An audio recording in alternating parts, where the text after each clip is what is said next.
Masonic history is often shared about the major events throughout our history. Grand jurisdictions, grand masters, very influential things.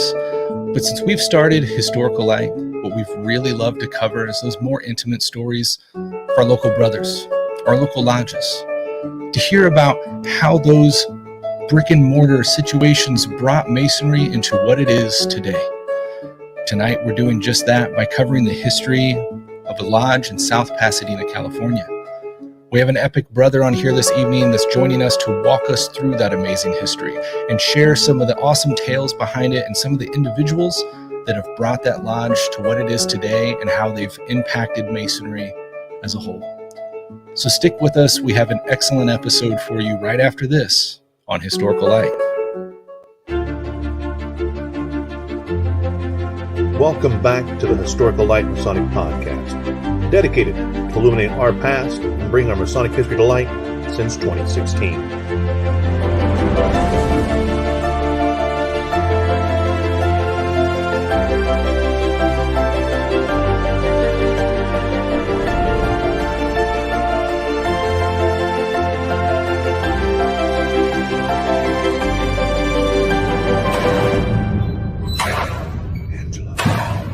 And now, enjoy the show. Good evening, everybody, and welcome back to Historical Light, an independent Masonic show focused on the historical events and aspects within Freemasonry. I'm your host, Brother Alex Powers, past master of Gardner Lodge here in Kansas, and currently serving as the director of the Kansas Lodge of Research. And we have with us a very special guest this evening. 2 time zones away, he's joining us from Brother Dago Rodriguez from California. My brother, if you don't mind, I'll hand it over to you for more formal introductions. Thank you, Brother Alex. Thank you for having me on the show. Appreciate the invitation to talk about our little lodge. As you mentioned, my name is Dago Rodriguez. I'm the current master of the Southern California Research Lodge, managing editor of the Fraternal Review magazine. I currently serve in the Grand Lodge Freemason Magazine Committee and in the Education Committee. I'm a 2-time past master of South Pasadena Masonic Lodge number 290. I serve in their Illumination Lecture Series Committee and their Education Committee as well, and in their Masonicon Planning Committee. Fantastic. Yeah, that's right. You guys did hold a Masonicon there, and I definitely want to talk about that. Before we get too deep into that, I want to do some icebreaker as far as getting to know you a little bit and introduce you to the viewers. So we usually start this off by asking, what family history do you have in Freemasonry? And is that what got you into Freemasonry if you have it, or what is it that got you to the point of saying, I want to join this craft? I do not have any history that I know of in Freemasonry at all. I was curious, and I had a friend in college, film school, by the name of Evald Johnson, who I had heard was a Mason, and I was at his house, and I saw the Freemasonry for Dummies book on his desk, and I go, Hey, is that any good? And he goes, oh yeah, it's great. You know, I'm one, right?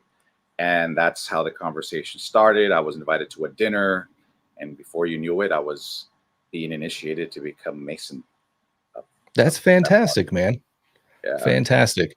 So since you became a Mason, what is it that has kept you around? What's keeping that fire alive for you? Man, that's such a great question.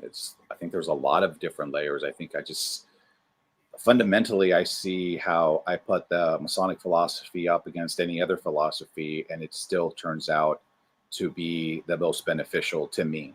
I see the truth within it and how it applies to everything that we do around us, not just myself. And I see how it connects in those ways. So that and the idea of being able to inspire the incoming generations of brothers into these lodges that later can become much more stronger men out in the real world also is an inspiration to me that keeps the fires going and keeps me involved in the craft. Definitely. That's beautiful, man. And, you know, you've been one that's inspired me in your path. I got a chance to see one of your presentations live when we were both up at Masonicon Chicago. And, you know, I got to say, that blew me away. Just the multi-level concept of the presentation you did, which was comparing Freemasonry to the movie Fight Club, which I'll be honest, going into it, I didn't know where you were going to go with that, because I'm like, what comparison? When you broke down how a movie's made and the storyline and how to really, you know, understand that story behind the scenes, it was unbelievable. And it made me look at not only the movie a different way, but also masonry in a different way as well. So, so glad that you have found a place in this craft and that it's keeping you here, because you're doing some great things, my brother. Thank you. And you know, it was fun, right? Being in Chicago Masonicon, like right in 2020, right? That's September 2020. Yeah. It was right, like clearing pandemic, but not really. Yeah, we were in one of those bumps, right? Yeah.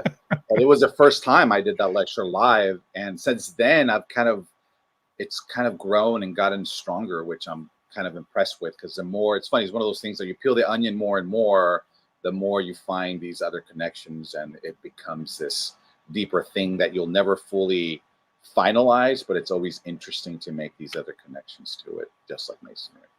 Definitely.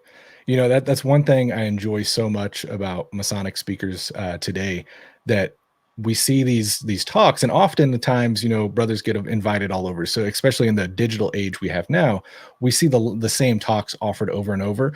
But like you just mentioned, I've noticed so many brothers take the aspect where we're all learning, and that's never ending, and that flows right into the presentations we do. And oftentimes those presentations are never ending in their development. You know, you're at a point that you can deliver it, but it may have a whole lot more content the next time you see it, or some completely different concepts. So Absolutely. it's a neat transition. Absolutely. Well, before we get into our main topic this evening, which we're going to be talking about your lodge, South Pasadena, and man, I was looking up some of the history behind it. You guys blew me away. You've got some really influential characters. So really looking forward to digging or doing a deep dive into your lodge and the history on that side of our nation. Before we get too deep into it, we want to give you guys an opportunity to join the team here at Historical Light. We are viewer funded. We've been around since 2016 and want to keep on going. So if you want to join the mission with us and help us do that, you can go to our website, historicallight.com/support, or click support the show up in the menu, and you can support the show through Patreon. Different levels of support get you different benefits, such as lapel pins, private access, all kinds of goodies. So do that, and we appreciate you supporting us. We are also hosting Masonicon Kansas. We're talking about Masonicon, or SPML's Masonicon, and Masonicon Chicago. All these guys have been kind of twisting my arm over the last couple of years, and we are indeed bringing it to Kansas. So if you want to attend that, it's our inaugural event. You can go to masoniconkansas.com. We still have a few of the full day or Founders Club passes, which include the day event plus the evening festive board. And we would love to see you out here in the Kansas City area in August. So masoniconkansas.com. With that, my brother, I want to dive into your lodge and the history here. You shared with me a video, and do you mind if we show that here? Sure. Yeah, absolutely. Yeah, let's go for it. So Hey, let me see can you real quick.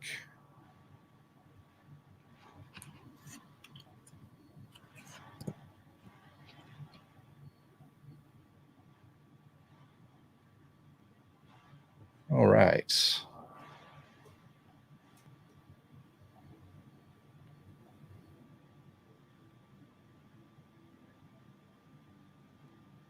Oh, that one. Let's go The way here. I define a lodge is the lodge is the people. People say, I'm going to the lodge, meaning the building. Wherever the group meets, it is the lodge at that time. And men come into here after the rough and rugged day that they've had, and they know they're going to be safe. If they're feeling that guaranteed, somebody's going to grab them, pick them up, dust them up, and they'll be fine. We all build upon one another. A lodge is a place where a group of men can meet safely and discuss ideas and enjoy in the philosophical search of how to better improve themselves. What is a lodge? It can be anything you want it to be. From my perspective, as someone who wanted to make inroads into the community, I see it as a cornerstone of the community. A lodge is the group of guys in their relationship. And if you have a solid foundation of brothers, of friends who like to spend time with each other, who like to discuss the things that we're interested in masonry, and things outside of masonry and have a good time with each other, that's a lodge. What makes the lodge is the people. It's kind of like a tribal connection. This is my tribe, and the past masters are the elders, and we're all on the level, and we're all coming from different parts of society and different social economic backgrounds. But somehow when we're all here, just everything just fires perfectly and we become one.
How cool is that?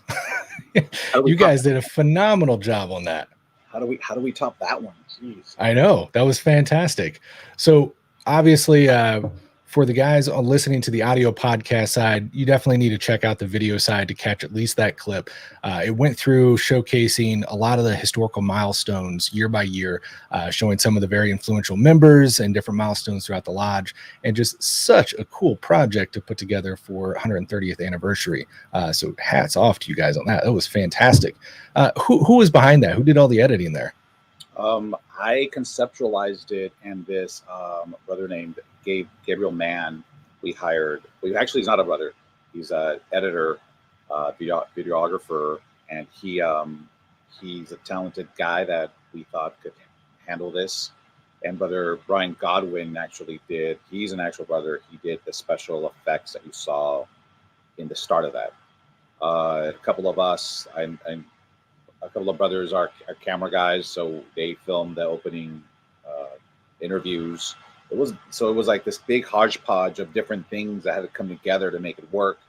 But definitely the Gabe's contribution really made it look slick, professional, and pretty cool to put in the time capsule as to where we've come from and where we're at this point with the lodge. So it was cool and important to do, I think. Especially nowadays where everything's so visual. But yeah, and that was for the 130th anniversary that we celebrated in June of 2018. Fantastic. So diving into that video, man, that sets me off there. So I've got to learn about this lodge. Tell me, where did you guys start, and where does the story of South Pasadena Lodge start with you guys? Well, the story of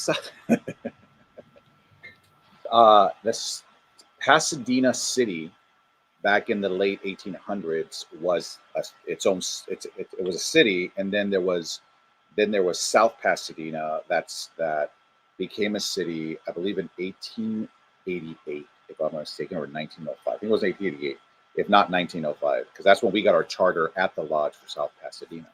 And basically, it was people that did not want alcohol to be licensed or sold in their neighborhood.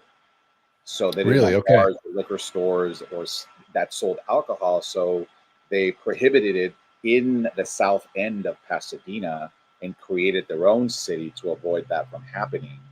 And that's how South Pasadena really started. It was this neighborhood, family oriented, that did not want alcohol to come into the vicinity. And this is where, amongst the orange groves in South Pasadena, this small city was born, and still remains relatively small. There's like a freeway that runs next to it that, unless they bulldoze it, you can't really expand it more. So it's kind of there, and it's not going anywhere.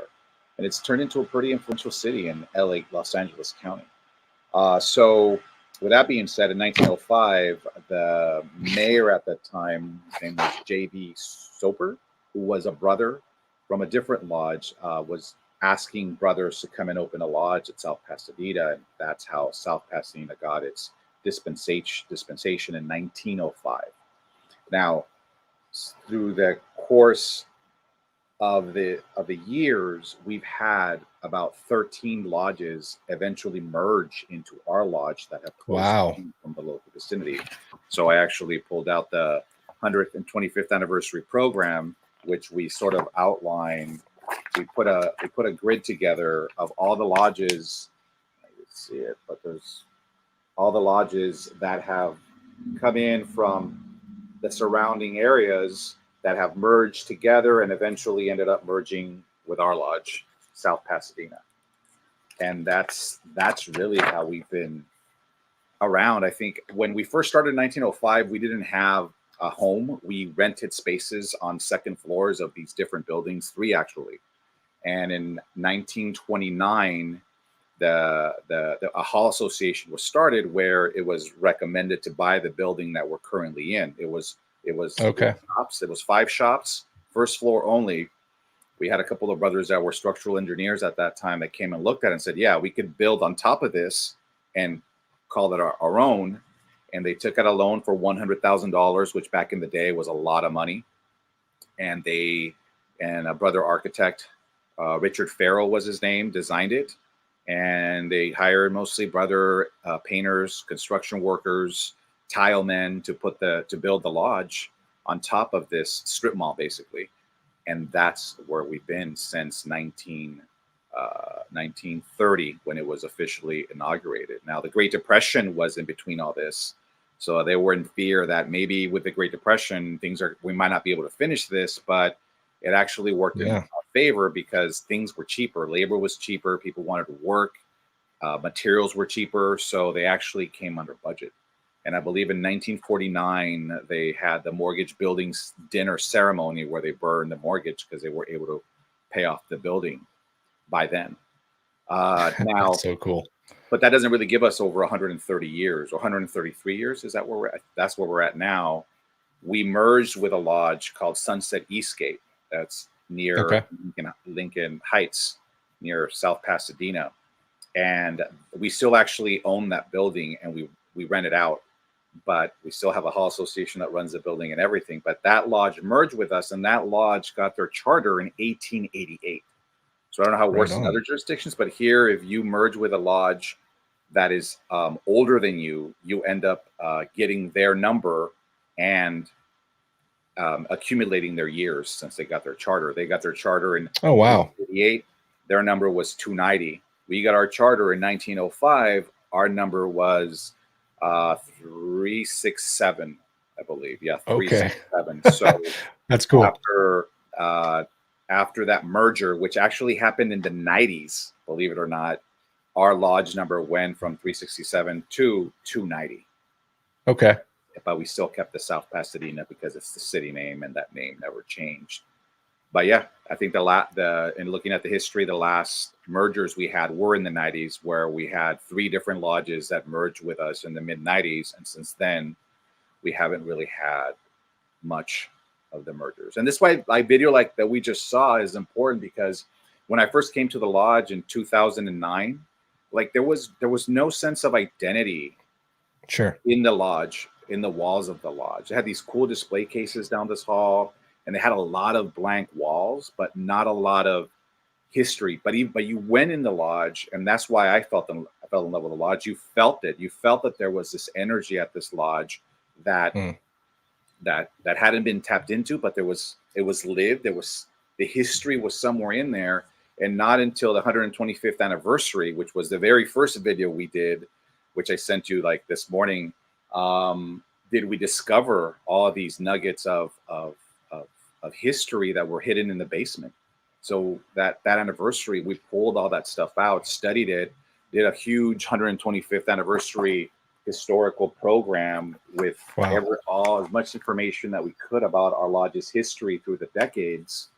And then afterwards blew up some of these images and pictures and put on display some of these objects and trinkets all over the lodge, so we could really feel what we need to live up to, that who were the 4 brothers that were around before we were here, and what we need to do to keep that history and tradition going, without burning the lodge down or getting it closed or shut down. Definitely. So you mentioned going down to the basement and finding a bunch of history and artifacts. Like, what kind of stuff are you talking about? What did you find down there? Attic, actually. It was an attic. Oh, it was an attic? Okay. If you ever visit, I'll take you upstairs, and I have to now. There was, and I pulled it out for you. First, there was this past master named Tony Fairfield. And Tony did us a service. Tony Fairfield wrote the first history book of our lodge that he self-published. And he was around for the 125th anniversary. He passed away, I think, 4 years ago. And he gave me this copy, and he said, well, look, and he had a little box with all the research that he had done on the lodge and some of the pictures that he printed in the book in the box that he had at his home, and he brought it over so we can create the program. But he goes, I think there's more stuff up in the attic, and there's some filing cabinets in the back closet. You might want to go through that. Well, that became the scavenger hunt of the decade, if not the century, because all of a sudden you were finding more black and white photos. You were real events, programs. What did we find? I think it was stacks of pictures that were printed that we hadn't seen before, especially Back in the day, I was told it was really difficult to afford nice black and white master's portraits and officer pictures. So if you had one printed, it was like a big deal. We also found photo albums from anniversaries that like the wives had put together that nobody had seen before. Some cool late 1800 photographs from that first lodge that from Sunset Eastgate Lodge that had merged with us that we had never seen, like that the McIntyre, the first master of Sunset Lodge. We had never seen a picture of him, and there it was in a nice little, black and white image in this photo album. Public schools back in the day, we celebrate one day of public school acknowledgement here in California. Back in the day, it was like a whole week event, and these brothers put like a book together of like all the schools they went to for that week, pictures, who got the prizes, what awards they handed out. Obviously, like pins, badges, hats.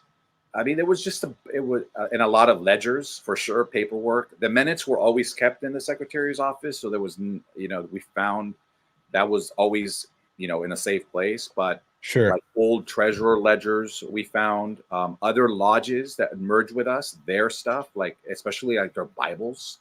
We found a lot of these lodges' Bibles that were in storage that they had since their inception back in the early 1900s that eventually ended up with us. We also we didn't find it because we had it on display already, but we have a George Washington apron, supposedly, that was handed down to one of his treasury guys back in the day when he was alive. Supposedly he would wear different Masonic aprons, and if you were a brother and you knew him, he would hand it to you. But we had our Grand Lodge California archivist come by and say, well, that is an authentic late 1700s apron, it looks like, but there were a lot of similar ones that were created at that copied the style that George Washington wore, that were sold to different Masons, and that could have been one of those. And unless you have something clear that it says, because we got it in a glass case from one of the lodges that merged with us. Supposedly he was a great descendant from the brother that received it from George Washington back in Virginia.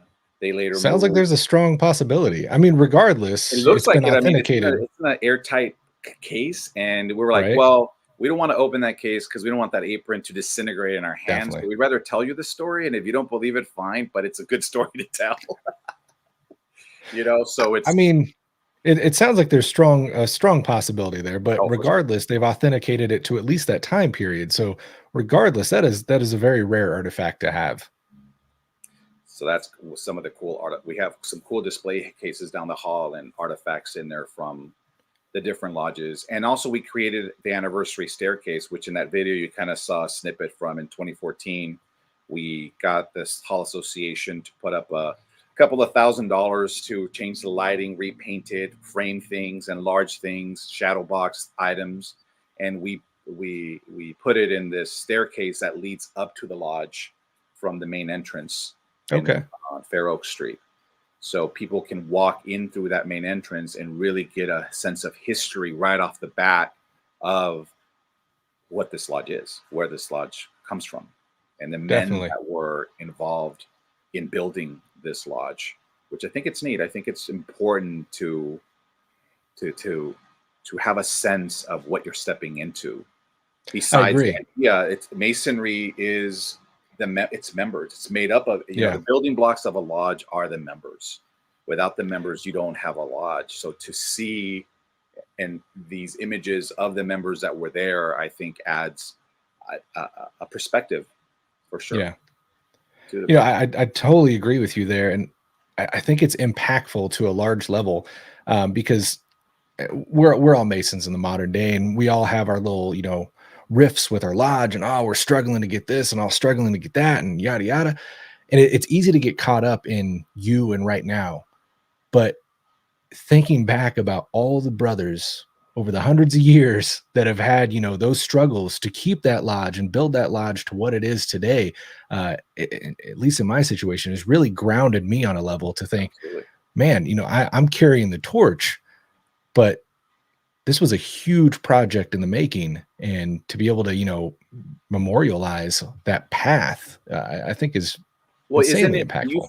Do you feel it's inspiring to see the legacy that they Mm, set at the lodge for us to then enjoy, and then doesn't it make you question, like, well, so what kind of legacy am I going to leave behind here? 100%. Yeah. So it is that sort of inspiration. Maybe some would say it's also ego, but I think it fuels that idea of being alive and being able to contribute something important to society and Sure. to the people you're going to call brothers around you.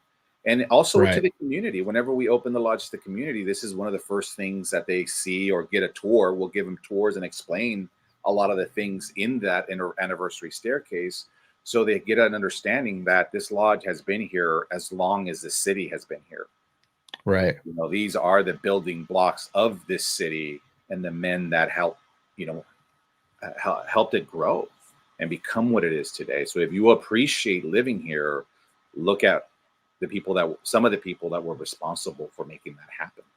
They were members of 100%. this lodge.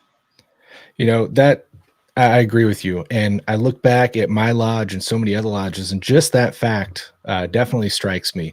And yeah, I guess it could be compared to ego. I don't personally see it that way as far as holding up to the bigger picture, because we look, and granted, we're looking at a lot of these towns, and it was an earlier time, smaller towns, so there was less people, yada yada.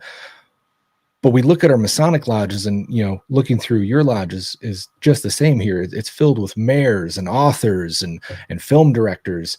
And when I look at the early history of Gardner Lodge here, we've got mayors and first sheriffs and first surgeons of the area, and guys that were doing stuff to grow the community and really set the course. Like our first Master Emmanuel Clark was one that really set the schooling system into place for our county here.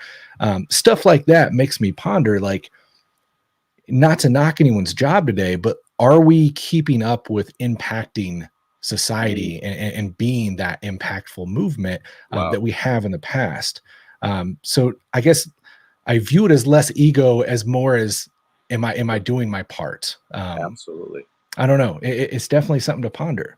Well, it's important to really see how these brothers were influential and how you can be influential as well, because they were putting on their pants and shirts just like we are today. It's knowing there's if anything, we're luckier because there's more information, more access to information, and we could get things done faster than they could have. So to sit and ponder on, like, oh, we'll never live up to those standards, it's just an easy cop out and way out, where we should be saying, well, how can we exceed those standards and have a bigger impact, not just within the lodge bubble, but in the community around us and then beyond. And I think that's the next level that Masonry needs to be looking at. But I think part of it is because a lot of us don't understand the history and where we come from, and how just in your own home lodge, there is that seed in there that that sprouted at one point, but maybe right now it's not really flowering, and it should be up to the leadership of the lodge to help flower that seed and inspire the brothers of that lodge that, yeah, it is important that you're here. It is important that you preserve this building and grow from it and take it out into the world around you. Because it's 100%.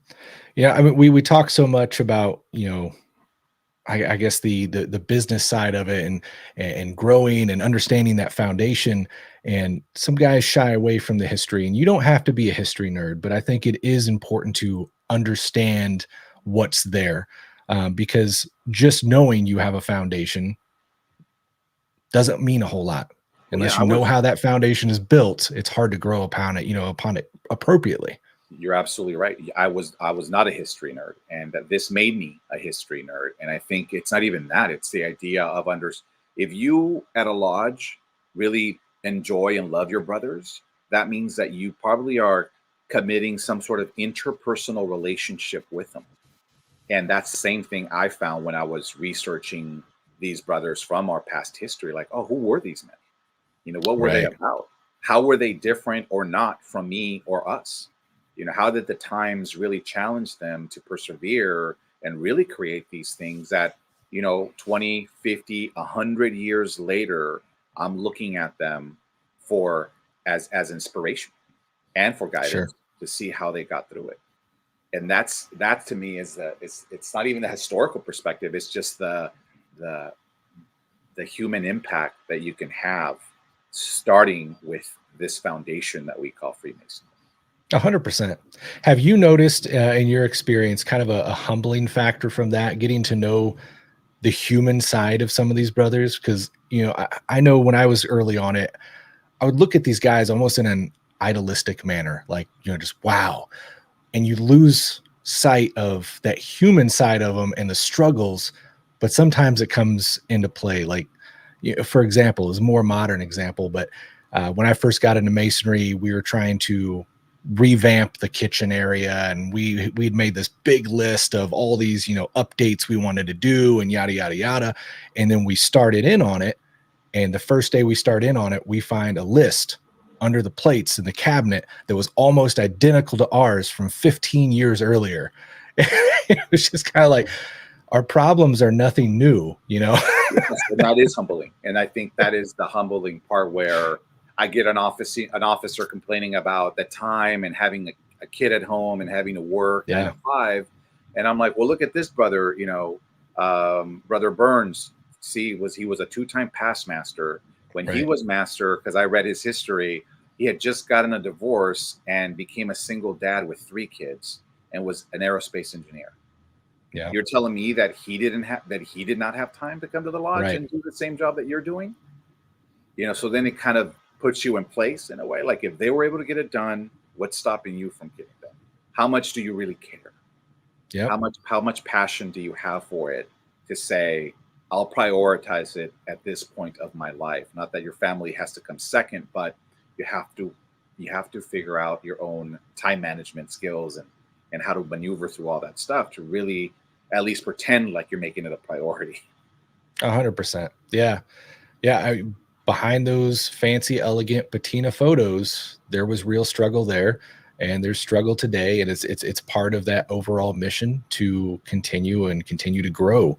And we've joined up to be a part of that and keep it going. But have you noticed that the ones that really wanted to preserve their lodge history made sure they left enough information out there, so and I'm not talking about the minutes, beyond the minutes, so you could find it and say, oh, there's some years that I've noticed there's more documentation left behind than other years, which I find it very interesting how there were some masters that had more pictures taken, more letters written, more correspondences done, bigger trestle boards. And then there's other years where there's nothing, no information out there. Yeah. And what happened that year? And it makes you wonder, but it also brings up the humanistic side of what we see modern day, right? Like we have masters that are all out and on top of it and just, you know, so professional. And then you got guys that will get in there and, well, that was cool. Meeting's over. Let's go. And there's, you know, and you have that ebb and flow of substance. But if you're looking at these documents long enough, you start to conceptualize that and start filling in the blanks, right? You start saying, all right, he didn't really want to do much this year, but this other one did. Wow. Like, look at all this stuff. Look at all these images. Look at the way he speaks in his trestle board when he's sending his master's message every month. Like, this is interesting how the dynamics shift from master to master, and it's very telling with what they leave behind, those archaeological artifacts, which is mostly their written word that is left behind, that tells you how much they were enjoying the journey and the position, and how much they were just trying to get over it. Isn't it a cool aspect to look back at some of these minutes and see that actual handwriting? Like it's a whole nother level of getting to know that brother. You're not just seeing typed words on a paper. Like it's personal, it's intimate. You're seeing his hands or his pen stroke, you know? Absolutely. I did that for I was doing a trestle board article during the pandemic, and I wanted to go 100 years back to the Spanish flu era, which the lodge was already around. And yeah, I read the minutes that were handwritten of that time, and it was interesting how their they approached it, because they still had meetings, but they were not allowed to have socials or degrees. So you could still show up to lodge Okay. to have the stated meeting, but that was it. And so in the minutes, they were just keeping track of all the pending brothers that were still waiting for the degrees, or applications that were coming in, and were getting read, but not really moving forward in the degree work. But I really wish they would have been more detailed.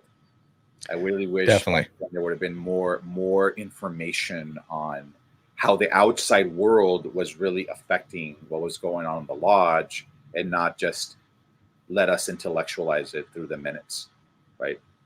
And I think 100%. a very telling, something I wish, going back, in history, that they could have done to illuminate us more on what they were going through and thinking about during these times. So that's why during the pandemic, I was still putting out trestle boards for the lodge and flooding them with more articles on what's going on outside of the lodge, because we're not meeting inside of the lodge, and what brother caught it, and what brother's getting vaccinated, and all this. Like, that to me would be interesting if the lodge, hopefully, knock on wood, is still around 100 years from now, and they look back at the trestle boards from this, pandemic, what we were doing, Yeah, float, and how we were handling it, and maybe help illuminate them better. definitely. That's been a struggle that I've faced, because I think so many people don't look at the minutes as to what they are. It's a formality, but at the end of the day, the minutes are historical record. That's their simple purpose. And there's so many of them out there, both historically and modern, that are so cut and dry, and they skip over that entire story behind it. That you don't need to be a novel writer, but give us some kind of a clue. Yeah, it's tough though, right? Because the secretary is just trying to get all the information that needs to be in there, and do his job, and not really think about, well, when these get read in 50 years or in 100 years, exactly. What do I want him to take away from the meeting minutes from the February 2022 meeting? I mean, that would be cool, right? But I think that's like the last thing on their mind, right? Well, it's probably only cool to guys like us that really want to know that information. No one else cares, right? Nobody else really cares. They're like, all right, let's get it over with. So you guys have had some really influential names through your halls throughout the years. We were looking over some of these that were listed in the video, and I mean, we're looking at several guys that have served mayor, first master. Angelito Longley served as a mayor. Angelito Longley. In 1905. You had on here. Let me see. We had about six. We've had about 6 mayors from the city serve. Couple of Supreme Court judges. There was a brother by the last name of Bush, who was principal of the local school, who actually, sadly, was one of the first school shootings that happened. Some guy came in and started shooting, and he got in the way, got in his way and got shot. But I believe he survived. And we've had a mixed eclectic group of brothers that have come through the lodge, which gives you that perspective that anyone can be affected by this, and anyone can go out there and make a difference. And this is why at the 125th anniversary, we created a video archive project, where we took a poll from the lodge and asked them, can you nominate 3 brothers that are still alive that we can interview for this video archive, and we'll pick the top 13 and video record them and ask them about their experience at the lodge, their memories of the lodge. I love that. Taken away from the lodge. And that's what we did. We got the 13 names, we interviewed them, and then cut like 5. We've been still cutting. We're not even done yet with all 13 of them. But we cut snippets of their sound bites and played them at the 125th anniversary. And what's so fascinating now is that about 4 or 5 of them from that list have passed away.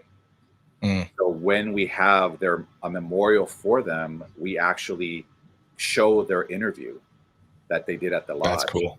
And that's really moving, and it sets a whole different tone for this little video project that we thought about doing for the 125th anniversary, that we thought every 25 years we should add to this list. So in 100 years, we have a full breadth on video of the brothers that were around the hallways of this lodge. And so that would be a cool thing to see it through as long as I'm alive and around at the lodge, and see how much it could grow and expand. But I think that's really like so different from reading whatever they write about on the trestle board to seeing them, hearing them explain things to you and how they felt about the lodge and masonry when they first joined, while they were in it, when they became masters of the lodge afterwards, and how they've seen the lodge change over the years. You know, because one brother was a master in the 1960s, you know, so it's a great perspective to have in place and see the lodge's evolution through those times. So that's kind of like cool. I think that I love that. Lodges can afford and have the manpower to do that. I highly advise them to go do it. I love that. So looking through here, some of the most influential names that just really caught my attention here. We've got Brother Robert Case, who was early American occultist, a big author. He founded the BOTA. See, obviously, we talked about the mayors. We had the tallest Mason raised, listed at 8 feet tall, Brother John Asen. Yes, he was an actor, I believe. Yes. Speaking of that, you had the director of the Dracula film. How cool is that? Yeah, that was kind of cool. I did a whole press report article on him when I found that out. You would like this. I found his original application in our filing cabinets. No way. Because he was from a lodge merger, and so I believe it was from Highland Park Lodge, and I know we have those filing cabinets with all of these applications still there. And lo and behold, I went and I looked, and I took a picture, posted it on the trestle board with the article. But yeah, he joined when he joined the lodge it was around 1920, around that era time that he joined the lodge and became a master mason, I believe within a year.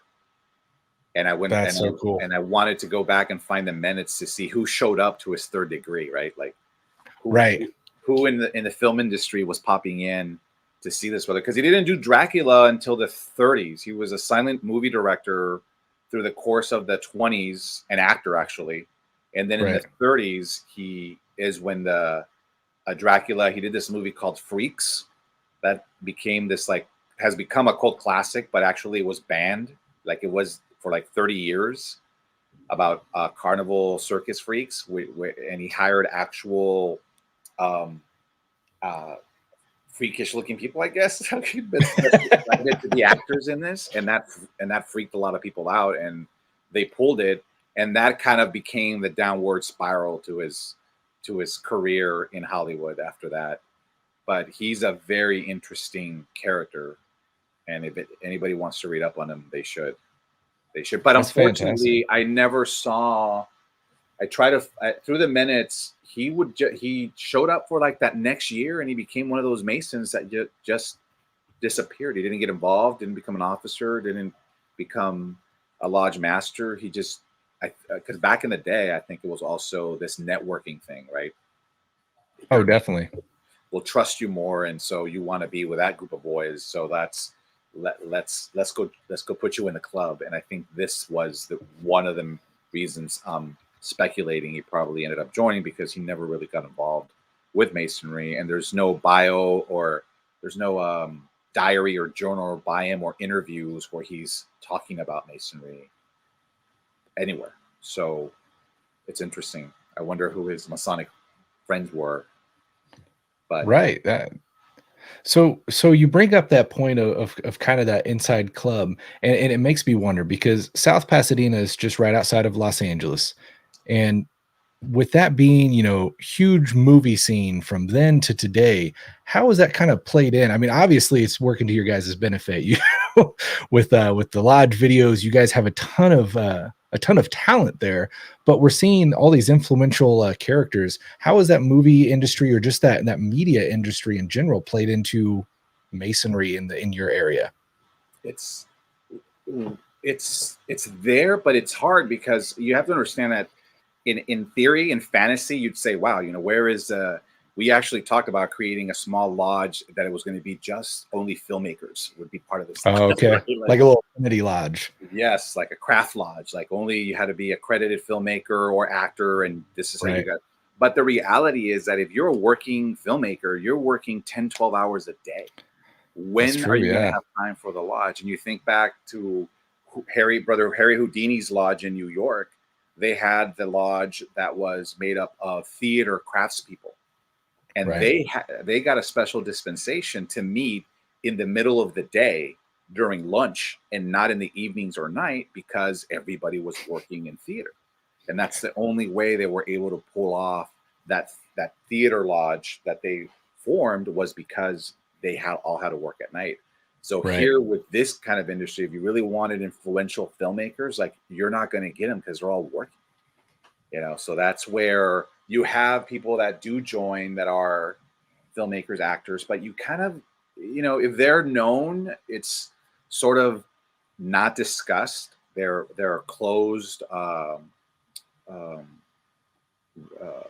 degree nights, if you will. Like, it's like for the brothers of that lodge and the officers only, and like they swear not to say anything because of the person's reputation, and they really are doing it for the right reasons and not just maybe what Brother Browning's era for the networking. They really want to know what this philosophical approach is all about.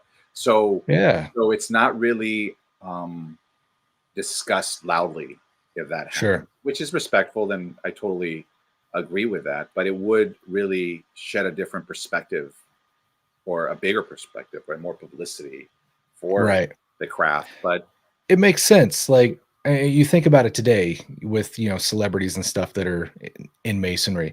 Yeah, that probably wouldn't be loudly talked about, because the last thing they want is 50 brothers coming to every lodge meeting and kind of ruining their Masonic experience. They want to come be with their brothers and be low key, and nobody wants a big red carpet event at their lodge meeting. You're just trying to have an intimate experience. And in this day and age, if you sneeze the wrong way, everybody hears it, and then you don't want to be the rotten apple for masonry all of a sudden, right? They use that's a good point, and they smear it on your face. Well, he's a Mason, so no wonder. That's also another reason why I think they're very more protective about it, and not bold and open and public with it. Definitely. Yeah. Now, earlier on, you mentioned, I believe you said 16 different lodges have merged 13. With you guys. 13 different lodges. That's a large number. I know through our history, we've had 2, and we have a hard time keeping up with that. 13 lodges merging with you guys.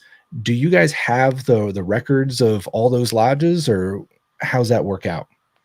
Yeah, and there's a few reasons why lodges end up merging with other lodges. One, they don't have enough officers to run a lodge.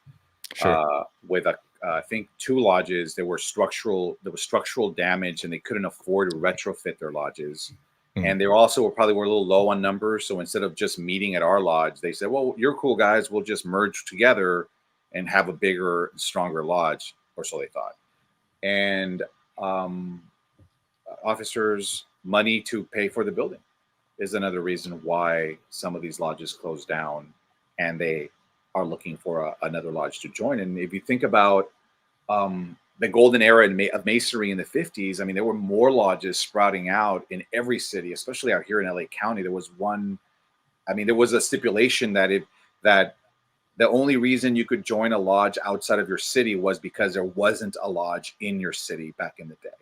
Like, if there was a lodge in your city, that's the lodge you had to join. You couldn't come and join the lodge in every city, because why would you do that? So that's how many lodges there were now. But in that sort of quantity of masonry, they couldn't uphold it through the years, and now they've merged into other lodges like ours, and you have less lodges, which is sad because you've lost Masonic buildings out there to appreciate, Oh, definitely. And I think Yeah, we had that same thing here in Kansas as well. And I can't remember the year it kind of cut off to where you could join any lodge you wanted to, but lodges had jurisdiction, and it was lines divided on a map. And if you fell in this area, it's kind of like your kids going to local school, you were in the jurisdiction of this lodge. That's the only one you could join. Man, I could not imagine that being a thing today, as selective as guys are, and you for good reason, trying to find the lodge that best fits you.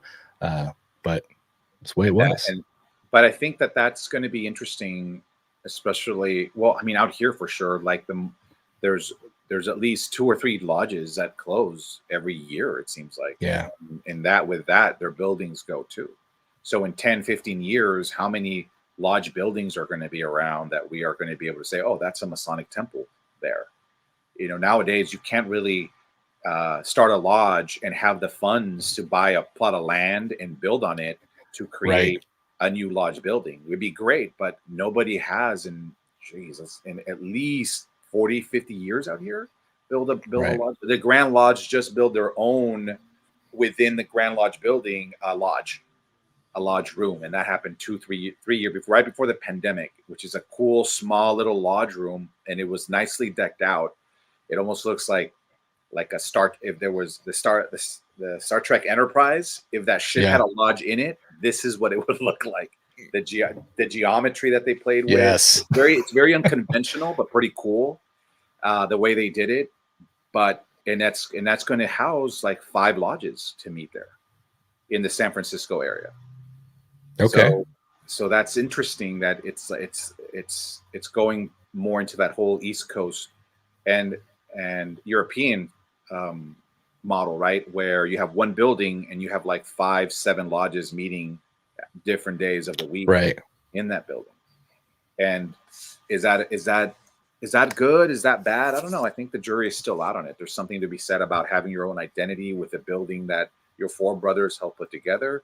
But there's also something that sets to say that the more lodges that meet in that building, the more variety a person has to figure out which lodge he best fits into, right? Yeah, it's definitely a double-edged sword topic that I don't know if there is a right answer to it. As you mentioned, losing X amount of lodges a year and kind of going through that and the loss of our temples.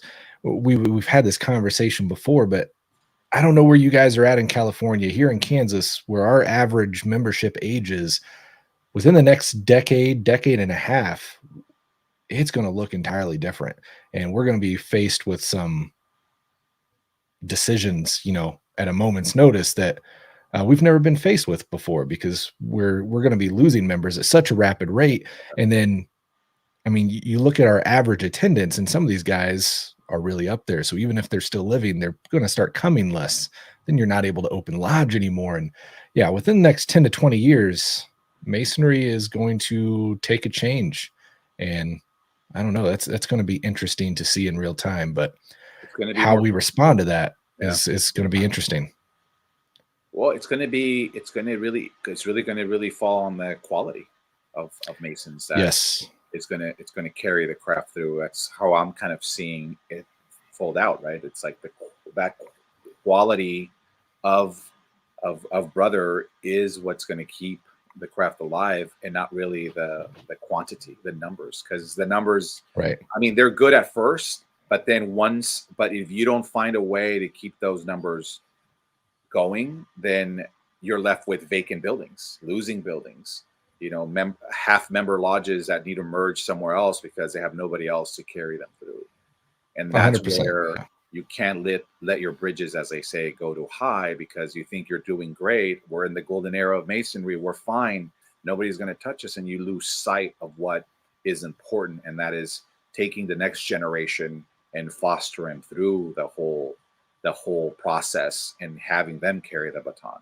But if you decide to skip a generation because you don't want those hippies coming into your lodge, then what happens? So we have to evolve. I think that is the lesson with this. It's like you have to evolve and you have to work with the changing times, or else you're not going to be around. So are you that bold and egotistic that you rather bury it and let it die than say, hey, come on in, let me learn more about you so you can learn more about me?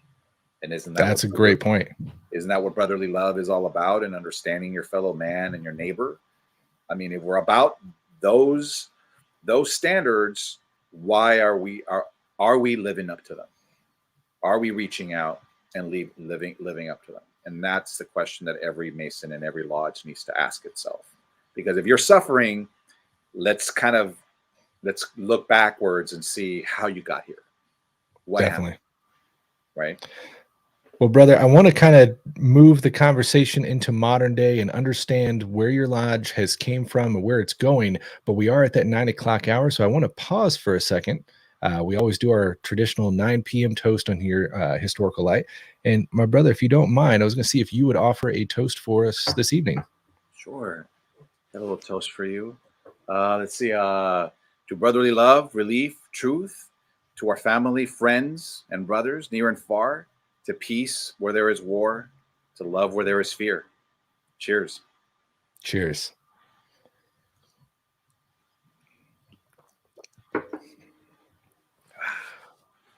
Yeah, you brought up some excellent points there.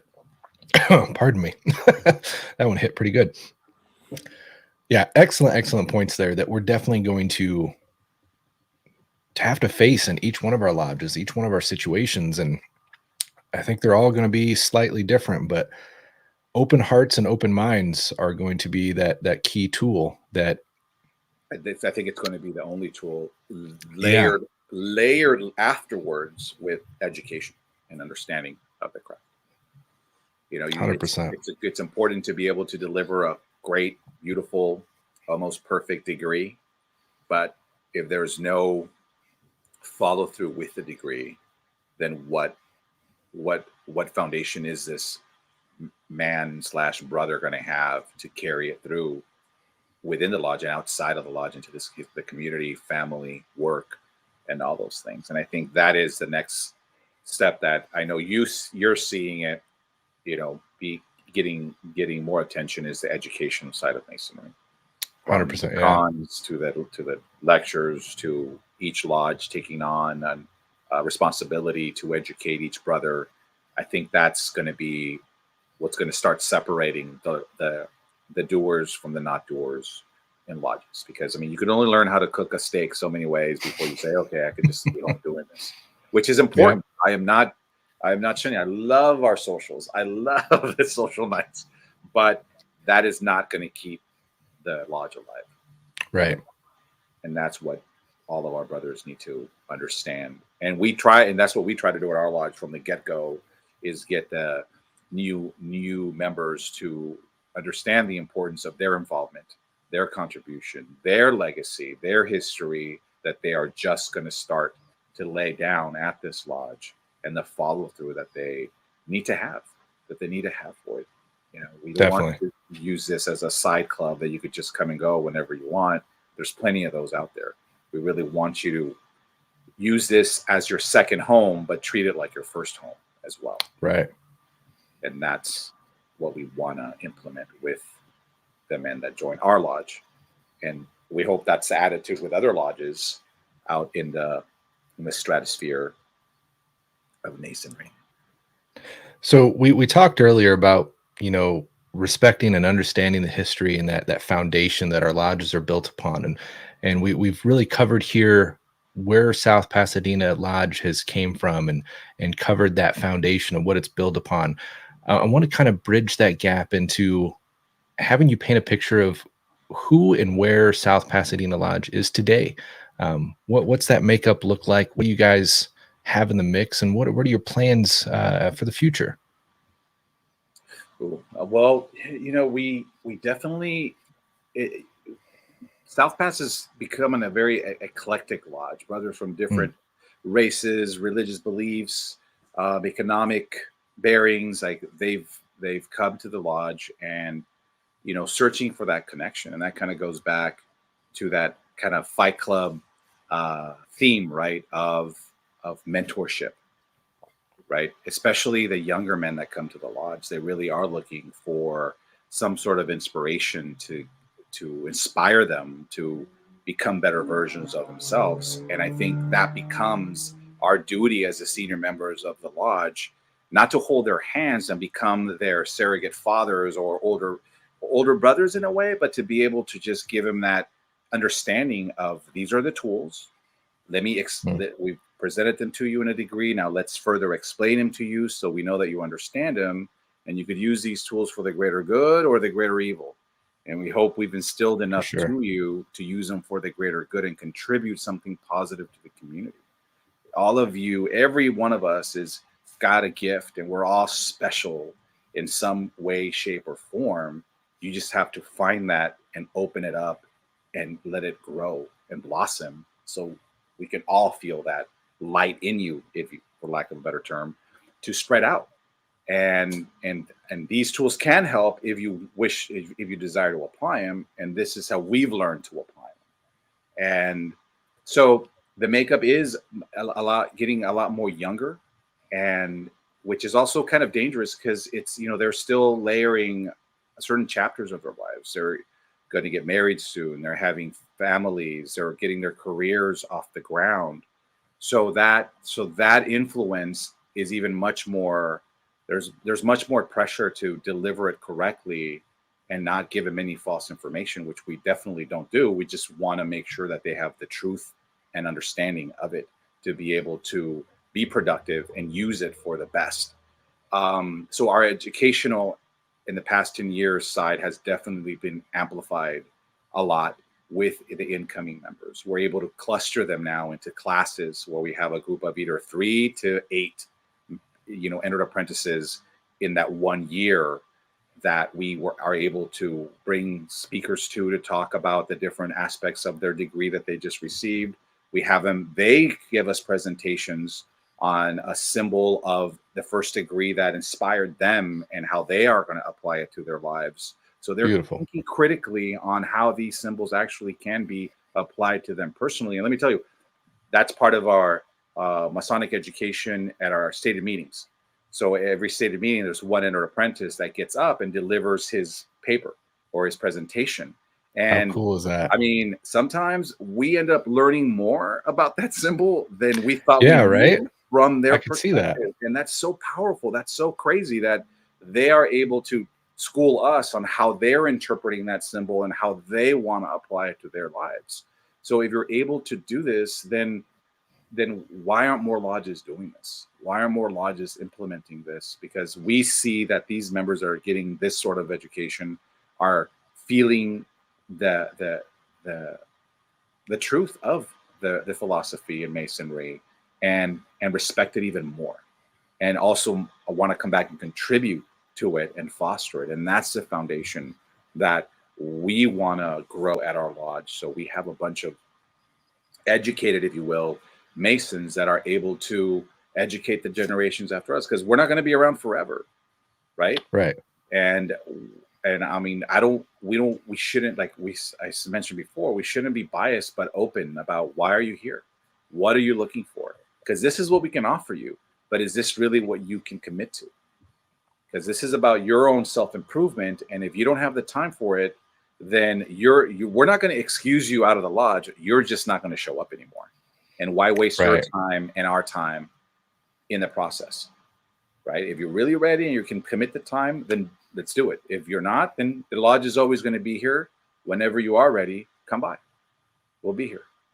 100%. So it's that open candor that has them going, oh wow, like, okay, so there's something here and I should be prepared for it. Am I? So there's a lot of introspection that happens before you actually throw down your application and we start giving you your degrees at our lodge. But it doesn't help if they go to another lodge that's fork and knife, if you will, lodge, and they get handed an application as soon as they walk in and ask for it after their first dinner at the lodge.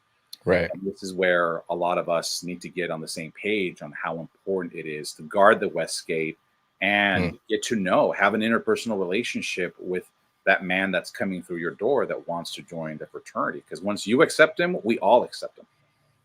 For sure. But yes, it's evolving from that whole educational historical side, understanding with the new membership and yeah, I mean, yeah. So you guys held a SPML Masonicon, which went over amazingly huge. Unfortunately, I didn't get to make it out for it, but I heard nothing but rave reviews about it. And I want to know, how did that come about as a lodge project, and how did that impact your lodge, and kind of where did the lodge go from after that?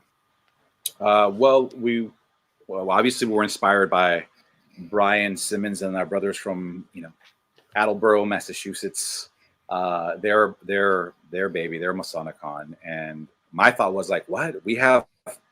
It's a riff on Comic-Con, which started here in San Diego in California, and not one Mason has thought of doing a Masonicon in the state of and so that's really what inspired it. And we had enough, we had done enough work with the Illumination lecture series that we knew we could get notable speakers to come out, but also we had filmmakers out here that had done projects that were either were done by several Masons in like one project, like Brother Ewald Johnson did this film called High and Outside, and there were like 7-8 Masons, mostly from our lodge, that worked on that project. So let's show it and have a Q&A with them to discuss, that his film and the connections they had with Masonry.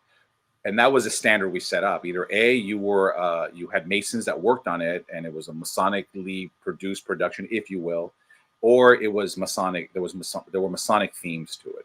So we were going to have screenings at our Masonicon along with the speakers and the panels and the vendors and the big 7-course festive board. It was going to be a full-blown weekend. We almost were going to do it for 4 days, but it was just going to be too tough on people to commit 4 days.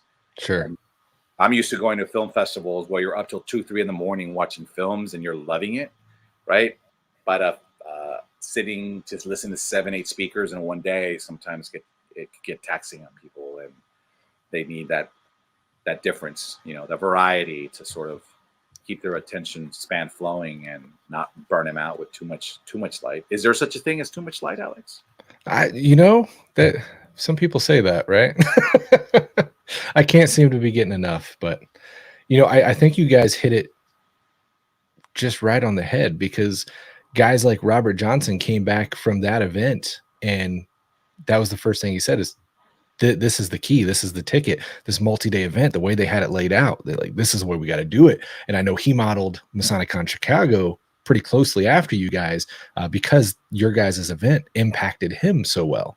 And I think that's beautiful. You find those parts that can be improved upon and continue to build. And you guys did a phenomenal job. Do you plan to do another one in the future? Is that in the works? Yeah, this year you're probably going to hear a lot about it come April. But Fantastic. July 22nd, 23rd, and 24th will be the weekend where we were going to do it every other year to give us enough time to build it up, but because of the pandemic, it kicked us 3 years. So now it's going to fall this year, July 22nd, 23rd, 24th. The theme is going to be Masonry in the New Millennium. So we will be announcing the speakers of the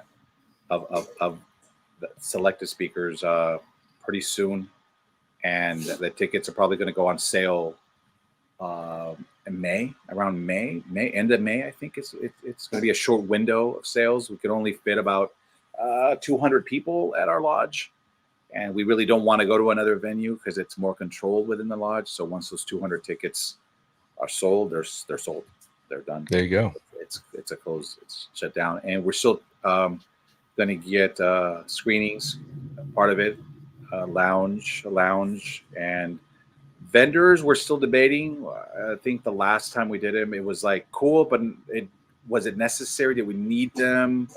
It was one of those things where there was so much going on that the common cards coming back were more about, we want more chill time. We want to hang out with our brothers more. There's so many brothers from all over the state and country that we would like more time to hang out with them and get to know them than going into another screening, going into another lecture. And that's where I think we're focusing in a little bit more on to see if that works. Because as you and I know, when we go to these things, it's always highlight are the experiences and the memories we have from meeting other brothers and discussing Definitely, yeah. what's working or not working at their respective lodges, and learning from those experiences. And I think that if there's anything you learn from going to a Masonicon, Esotericon, Masonic Restoration Foundation, is the tools from other lodges that are working or are not working to implement in your lodge to help Masonry as a whole in general, right? 100%. 100%. Well, my brother, you have completely sold me. I need to come visit your lodge now. Gonna have to make that. Yeah, I'm gonna have to make that a point to get out and see you guys, maybe from Masonicon. I'll have to put that on the list. But I really, really appreciate you coming on this evening and sharing the beautiful history that makes up South Pasadena Lodge. And I want to give you a chance for any final comments and plugs. Sure, you could follow South Pasadena at southpasadena290.org. That is our website. The South Pasadena Lodge on Instagram and on Facebook. Also the Research Lodge that meets at the South Pasadena Temple, theresearchlodge.com. Follow us at that website, or SoCal Research Lodge, or if you type in Fraternal Review on Instagram, it'll pop up either way. And that's where you can find us. Fantastic. I'll be sure to get those links from you, and we'll put those in the comments below. So if you guys want to hit those up, we'll get those added in there for you for easy, convenient access. My brother, I want to thank you so much for taking time out of your busy schedule to join us here on Historical Light and share the powerful history of South Pasadena Lodge. Has blown me away. Your guys' history, like I said, has sold me, and I've got to make it out there to see this lodge in person and spend some time with the brothers. So hopefully I'll be there one day soon. Thank you for having me on here. I always love chatting with you. It never feels like there's enough time when you and I talk. So anytime you want to continue talking, just let me know. I'll be more than happy to come back on and discuss whatever you want to discuss further, for sure. And thank you for the work that you're doing, because it's a lot of thankless time that you put into it. And I know it's a lot of work, and it's people like you that keep Masonry alive and the history of it thriving, and the understanding and the love and respect for it going. So, you got to pat yourself on the back for all the hours that you put in to Masonry in your state. For sure, that has helped define it and put it on the map for us that don't live there to understand it. Kudos to you, brother. Thank you for doing that. Oh, thank you for that, brother. I really appreciate it. And the feeling's mutual, man. Always enjoy having the opportunity to sit down with you. So we will be sure to have you back on this show again in the near future. And I want to thank everyone for joining us live this evening, and for everyone that will catch this in the future on our recorded episodes. We'll have this up on the podcast within the next day or two. And until next time, guys, take it easy out there, and we will see you right back here on Historical Light. Have a good night, everybody.